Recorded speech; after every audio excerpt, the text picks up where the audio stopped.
आपके साथ दिव्या। आइए करते हैं खबरों की शुरुआत। पूर्व कांग्रेस विधायक और वर्तमान भाजपा के मध्य प्रदेश नागरिक आपूर्ति निगम अध्यक्ष कैबिनेट मंत्री प्रद्युमन सिंह लोधी ने बड़ा मलहरा मुख्यालय पर शनिवार सुबह प्रेस वार्ता में मीडिया कर्मियों के सवालों के जवाब देते हुए कहा कि मैंने हमेशा कहा है कि मैं दल की नहीं दिल की राजनीति करता हूं। 1.5 वर्ष पूर्व जब मैंने बड़ा मलहरा आया था तो 1857 का बड़ा मलहरा देखा था। मतदाताओं के चुनाव में आशीर्वाद देकर अपने दिल में बसा लिया। मैं क्षेत्रीय विकास के लिए संकल्पित हूँ। कांग्रेसियों के विरोध के सवाल पर उन्होंने कहा कि वो चाहे जितना विरोध करे और काले झंडे दिखाए, मुझे कोई बुराई नहीं। मैं क्षेत्र और जनता के विकास के लिए विधानसभा में आया हूँ। स्थानीय किसानों और युवाओं को आत्मनिर्भर बनाने का मेरा पूरा प्रयास कर रहा हूँ। काठा नदी सिंचाई परियोजना क्षेत्र के लिए एक बड़ी सौगात है। इसे 17,500 हेक्टेयर यानी कि 50,000 एकड़ कृषि भूमि संचित होगी। योजना से किसानों की आर्थिक स्थिति मजबूत होगी। उन्हें पलायन महानगरों में मजदूरी नहीं करनी पड़ेगी। वर्ष 2013 में इस योजना की लागत 181 करोड़ रुपए थी। वर्तमान में 442 करोड़ रुपए का डीपीआर बनाकर प्रदेश के मुख्यमंत्री शिवराज सिंह चौहान के सामने रखा था।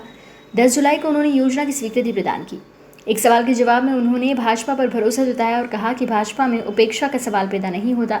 आगामी विधानसभा उपचुनाव में क्षेत्रीय उम्मीदवार के सवाल पर उन्होंने इस पार्टी का निर्णय बताया। क्या कारण है कांग्रेस अपने लोगों को बचाने वाली? आप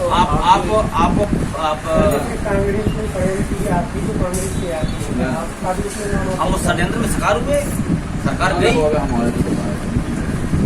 हम पहले विधायक थे, हम विकास को लेकर सत्ता में आए थे कि हमारे विकास होंगे। आपने अपनी सोची, सरकार करा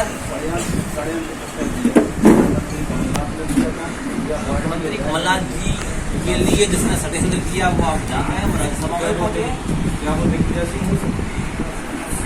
आप लोग समझदार हैं। राज्यसभा का मार्ग पसंद हो गया। दिग्विजय सिंह आप ये आप सभी जानते हैं। उसमें कोई बात कृषि में आपके कार्यकाल के दौरान हजारों प्राणी के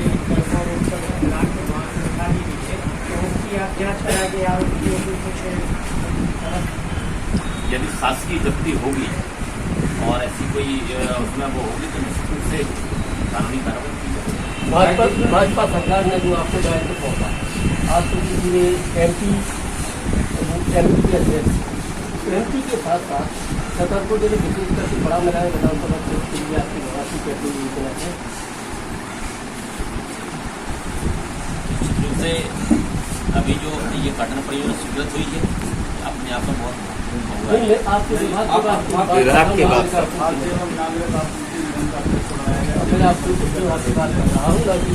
छतरपुर जिले में व्यापक पैमाने फलफूल है, क्योंकि सिविल सप्लाई का जो हमारा विभाग है वो सिर्फ सप्लाई करता है सरकारी उचित मूल्य की दुकान तक, उसका हो जाता है। उसके बाद दूसरा विभाग है फूड है, इसको वो आगे बांटना है, जनता में जाना है। और यदि हमारे विभाग में कहीं कोई गड़बड़ी हो, जो भी कर्मचारी गड़बड़ी करेगा उसको। मेरा प्रश्न ये था, नागरिक आपूर्ति निगम के माध्यम से क्या कोई विकास की योजना पर आप छतरपुर जिला एवं बड़ा मलहरा विधानसभा है? इस विभाग में ऐसी कोई योजना तो रहती नहीं। ये सब सप्लाई करने वाला जो विभाग है इसमें कोई नए ऑफिस या ऐसी कोई व्यवस्था होती नहीं। और यदि कोई ऐसी व्यवस्था होगी तो सामने आएगी। भाजपा में सर इसके बाद आप भाजपा में आए तो उसके बाद अगर भाजपा में उपेक्षा होती है फिर अगला कदम क्या होगा? भाजपा में उपेक्षा का सवाल नहीं, क्योंकि माननीय शिवराज जी से जब मैंने इस परियोजना के संबंध में मैं डीपीआर लेके गया, 181 करोड़ का डीपीआर था। उन्होंने जैसा ही देखा और मैंने वो बात बताई तो तरकीब के लोगों की, मैंने जो वीडियो आया था अब सबने देखा, हम सबने देखा, जो अम्बाला से चलकर जहाँ तक आए थे, वो मेरे दिमाग में बार बार वो बात पहुँच रही थी कि जो हमारे 10 एकड़ तक का किसान है वो आज आप कांग्रेस छोड़कर आए हैं, क्या कांग्रेस से कुछ और साथी आपके साथ बीजेपी ज्वाइन करेंगे? अभी देखिए आपने कि हमारी बहन विधायक थी वो भाजपा में आ गई। नहीं, अपनी मैं अपना बड़ा वाला विधानसभा की बात कर रहा हूँ। विधानसभा के कुछ कार्यकर्ता आपके पदाधिकारी में पूर्व में रहे हैं, क्या वो भी भारतीय जनता पार्टी को ज्वाइन करेंगे? अभी ये आगे का विषय है और इसका मन होगा वैसे और आपने निश्चित रूप से 1.5 साल का बयस यहाँ पे कार्यकाल हो गया, तो आपके कुछ व्यक्तिगत कांग्रेसी आपके साथ में जुड़े हैं और शायद आपके विचारों से वो शायद इसमें बीजेपी में ज्वाइन करें।